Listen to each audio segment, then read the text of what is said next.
제네박당 회원 여러분 그리고 시청자 여러분 안녕하십니까. 제네박당 훈장 현월입니다. 물입니다. 목을 좀 축이고, 자, 지난 시간에 이어서 이번 시간에 성찬에 대해서 공부하는 시간을 갖겠습니다. 자, 구약의 유월절은 이제 신약의 성찬으로 그 모습이 바뀌었습니다. 차이점이라고 한다면 이제 피의 유무죠. 피가 있느냐 없느냐. 그러나 유월절과 성찬은 그 의의에 있어서는 동일합니다. 신약의 성찬식도 구약의 유월절처럼 반복적으로 시행되어야 되고, 또한 거기에는 신자만이 참여를 해야 됩니다. 그것은 신자가 그리스도와의 연합이 지속되고 있다는 사실을 나타내는 것이고, 또 하나님의 은혜를 받으면서 말씀의 양식의 공급을 받으며 지속적으로 자라가고 있다는 사실을 이제 가시적으로 나타내 보이는 것이 바로 성찬식이라고 하는 것입니다. 성찬이라고 하는 것이죠. 웨스트민스터 신앙고백서 29장 1항의 진술을 통하여서 이제 성찬 시행의 목적을 5가지로 정리를 할 수가 있겠습니다. 자, 첫 번째는요, 그리스도의 죽으심을 영원히 기념하기 위함입니다. 두 번째, 그리스도의 죽으심이 참된 신자에게 하나님의 은혜를 받는 보증이 되게 하기 위함이다. 그리고 세 번째, 그리스도 안에서 참된 신자가 영적인 양식을 먹고 성장하게 하기 위한 목적. 네 번째, 신자들로 하여금 그리스도께 마땅히 행할 의무를 다하기 위함. 다섯 번째, 신자가 그리스도와 더불어 신비로운 결합과 동시에 신자 서로 간에 상호 교통하게 하기 위함이다. 자, 이 5가지 성찬 시행의 목적을 잘 기억하시길 바랍니다. 자, 그렇다면 성찬 시행에 있어서의 방법은 어떠한가? 웨스트민스터 신앙고백서 29장 3항이 이것을 잘 진술하고 있습니다. 이 진술을 통해서, 자, 시간 관계상 일일이 이 신앙고백서의 내용을 제가 이야기를 하지 않겠습니다. 이 진술을 통해서 이제 정리된 내용을 이야기하겠습니다. 성찬을 시행하는 바른 방법, 그리고 반드시 교회에서 말씀의 사역자로 부름받은 목사가 집행해야 된다는 원칙이 있습니다. 그래서 이제 그 절차를 4가지로 나누어서 생각해 볼 수 있겠는데요. 첫 번째입니다. 먼저는 성례 제정의 말씀을 회중들에게 선포하고 기도하는 일이 선행되어야 됩니다. 두 번째, 빵과 포도주로 인해서 감사하고 그것들에 축사하여 보통의 음식들로부터 그것을 거룩하게 구별하는 것입니다. 세 번째입니다. 빵을 먼저 취하여 떼어주고 그 다음에 잔을 나누어 줍니다. 그 후에 집례다도 이제 빵과 잔을 취하는 데 참여를 하게 되는 것이죠. 네 번째입니다. 성찬이 실시되는 공예배에 참석하지 않는 사람에게는 누구에게라도 그것을 주면 안 된다. 자, 반면에 웨스트민스터 신앙고백서 29장 4항은 성찬에 있어 그것을 제정하신 주님의 뜻에 이제 반하는 경우에 대한 진술입니다. 이 진술의 요지는 3가지로 정리할 수가 있겠습니다. 첫 번째로, 사적인 성찬식이란 있을 수 없고, 성찬식은 반드시 언제? 공예배 시에 이루어져야 하는 것으로 공적인 것이다 라는 거죠. 즉, 신자 개인이 목사에게 따로 불러가지고 성찬을 요구할 수 없다는 겁니다. 성찬이 공예배 시에 이루어지는 이유는 말씀의 강설과 함께 이루어져야 하기 때문입니다. 두 번째입니다. 차별적 성찬을 금해한다. 성찬식에 참여하는 목사, 그리고 신자, 개인 모두 동등하다는 거죠. 로마교는 회중에게 잔을 주지 않고 빵만을 이제 나누어 주는데, 물론 입에 넣어 주는 거죠. 그것도 남은 식에 대해서도 성직자만 먹는 것은 미신적입니다. 그릇된 행위입니다. 세 번째, 성찬은 제사가 아니라 식사입니다. 성찬식의 빵과 포도주 자체를 어떤 신비적인 것으로 이해해서는 안 된다. 그것 자체가 미신이 될 수가 있는 것이죠. 로마교의 성찬은 이교의 제사 풍습에 기인하기 때문에 식사가 아니라 그들의 성찬은 제사입니다. 사제는 의식을 집전하는 제사장이 되는 것이고, 또 주술사에 해당하는 것이죠. 왜? 실제의 예수님의 살과 피로 변한다라고 가르치니까. 과거 한국교회에서도 아직도 헌법 조항이 있더라고요. 그게 성찬식 때 남은 음식을 땅에 묻거나 불에 태워야 한다, 뭐 이런 식으로 또 되어 있고 또 하기도 했는데, 상당히 미신적인 태도로 이것도 그릇된 것이다. 자, 그렇다면 이 시간 각 교파들마다 상이한 이제 성찬의 교리를 한번 살펴보는 시간을 갖겠습니다. 사실상 이 시간에 이것이 가장 이제 핵심이 되겠는데요. 성찬의 교리는 성화의 수단이 되는 교리라고 이제 할 수 있겠습니다. 종교개혁 시기에 크게 네 가지의 성찬관을 살펴보고요. 그리고 이제 최종적으로 개혁파의 성찬관을 정리하도록 하겠습니다. 첫 번째 이제 로마교의 성찬관이 있습니다. 이른바 화채설이라고 하는데요. 자, 로마교의 성찬에 관한 입장은 1545년에서 1563년까지 있었던 트렌트 공의회에 의해서 표명된 것입니다. 화채라고 하는 것은 뭐냐? 사제가 떡과 포도주를 신성하게 성별하게 되면 그것이 실제적인 그리스도의 몸과 피로 변한다. 즉 본질이 된다라고 가르쳐요. 그래서 몸으로 변화된다 해가지고 화채설입니다. 자, 이 같은 화채설의 신앙에 의해서 로마교는 미사에 반드시 희생이 있어야 되는 것으로 이제 생각을 하죠. 그러다 보니 로마교의 중심은 단연 미사입니다. 자, 그들은 신분을 사제라고 부릅니다. 미사는 제사고 이 제사를 집행하는 제사장이 곧 신부다라고 보는 거죠. 로마교에서는 그리스도께서 예배자들을 대신해서 사실적으로 희생을 반복하고 그 희생이라고 하는 것은 그리스도께서 십자가에 못 박히신 것과 동일한 희생이라고 주장을 펼칩니다. 로마교가 사용하는 십자가는 그리스도께서 달려 있습니다. 물론 저는 그것을 그리스도라고 생각하지 않습니다만은 이러한 어떤 로마교의 미사나 성찬례는 정상이 아니죠. 이것은 명백하게 제사 행위고 이교적인 행태이기 때문입니다. 그리스도교는 대제사장, 유일한 제사장이신 예수님께서 단 한 번의 희생제사의 희생제물이 되심으로 더 이상 속죄의 희생이 필요 없습니다.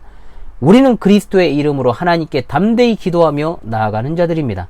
로마교 화채설은 미신적이고 또한 우상숭배적이기 때문에 용납할 수 없습니다. 자, 목이 말라요.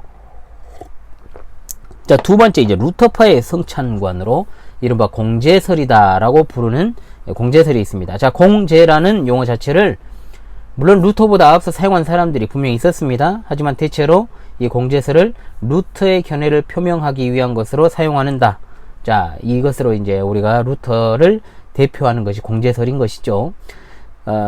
루터는 빵과 포도주가 그리스도의 살과 피로 변하는 것은 아니지만 몸과 피로 된 그리스도의 전 인격이 신비적으로 또는 이적적으로 빵과 포도주 안에 그리고 함께 그 아래 임재한다라고 주장합니다. 물론 로마교 화채설에 비교할 때는 더 나은 주장임에는 부인할 수 없지만 그 자체로는요. 자, 그들은 예수님의 몸이 즉 예수 그리스도의 몸이 시공간을 초월해 계신다는 이른바 편재하신다라는 생각에서 이 같은 주장을 이제 펼치는 것이죠. 그러나 성경에 따르면 예수님의 몸은 승천하신 이후에 지상에 계시지 않습니다.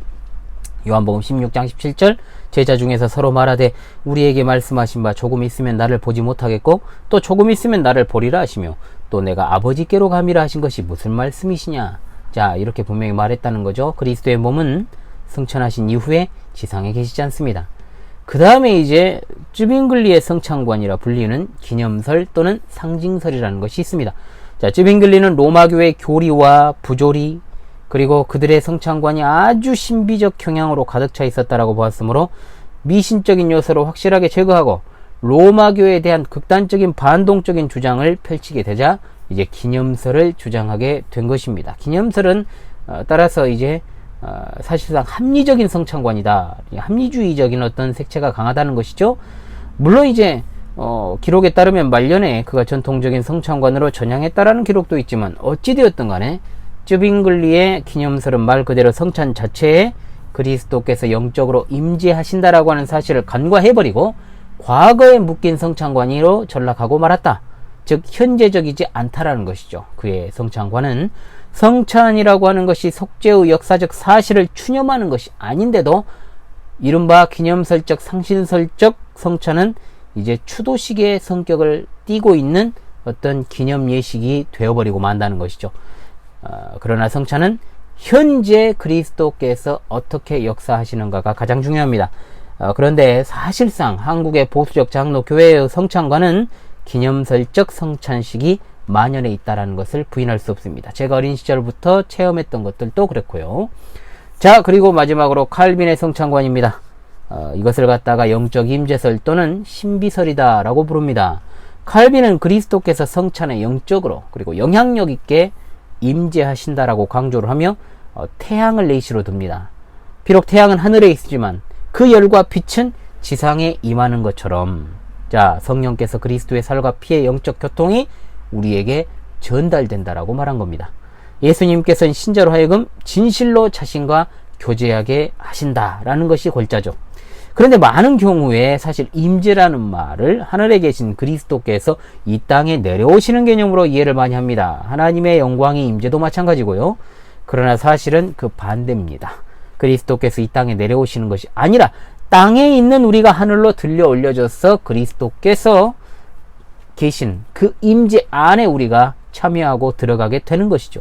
이 점에 있어서 그리스도의 승천이라고 하는 교리는 칼빈의 성찬관에 있어서 매우 중요한 교리가 되는 겁니다. 또한 영적 임재설이란 말을 주목해야 됩니다. 가장 큰 오해는 뭐냐? 영적 임재의 반대를 사실상 실제적인 임재라고 오해를 한다는 겁니다. 그러면 사실상 쯔빙글리가 주장했던 기념설적이고 상징적인 임재와 다를 것이 없게 되는 것이죠. 영적이라는 말의 반대는 실제가 아니라 육체적인 것이죠. 자, 성찬에서 우리는 그리스도의 참된 몸과 참되게 교제합니다. 그리스도의 영과만 교제하는 것이 아닙니다. 그리스도의 몸은 성찬의 성령의 역사에 의하여 자, 성찬에서 역사하시는 성령님의 역사에 의해서 실제로 임하게 되고 육체적으로 임하지 않을 뿐인 것이죠.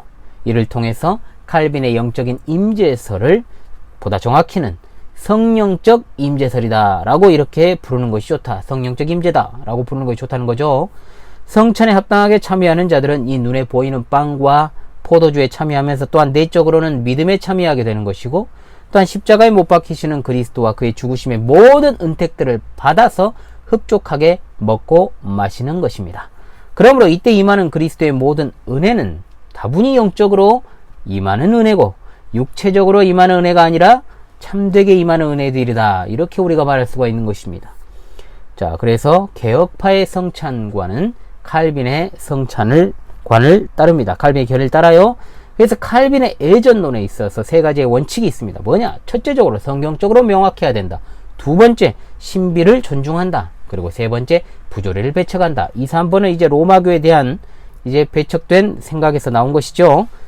칼빈의 신앙관은 언제나 성경을 중심으로 하는 신앙관이라는 것을 우리가 기억해야 됩니다. 개혁파도 바로 성경신앙적 관점에서 모든 것을 해석합니다.